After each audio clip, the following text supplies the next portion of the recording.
Presenter Nikita Mirzani justru senang saat nota keberatan atau eksepsi ditolak Majelis Hakim Pengadilan Negeri Serang, Banten. Dalam sidang yang digelar di Pengadilan Negeri Serang Senin 5 Desember 2022, Majelis Hakim menolak eksepsi yang dibacakan Nikita Mirzani sepekan kemarin. Sidang akan dilanjutkan pada Senin 12 Desember 2022. Pekan depan, jaksa akan menghadirkan saksi, salah satunya Dito Mahendra, ke ruang sidang untuk didengarkan kesaksiannya terkait perkara pencemaran nama baik yang dilakukan Nikita Mirzani. Dalam nota keberatannya, Nikita Mirzani minta supaya majelis hakim membatalkan dakwaan jaksa. Nikita Mirzani juga berharap tidak ditahan di rutan kelas 2B Serang. Tadi nggak dikabulkan tuh gimana kan?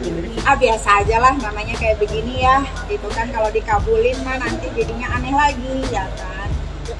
Berarti bisa berharap ketemu sama Emang itu harapan aku. Jadi kan kalian nanti bisa mendengarkan, menyaksikan apa-apa aja nanti yang akan aku buka. Bagaimana kedekatan Mahendro dengan oknum-oknum yang ada di Serang, ya kan? Jadi nanti kalian bisa dengar. Jangan lupa subscribe, share, komen, dan like ya!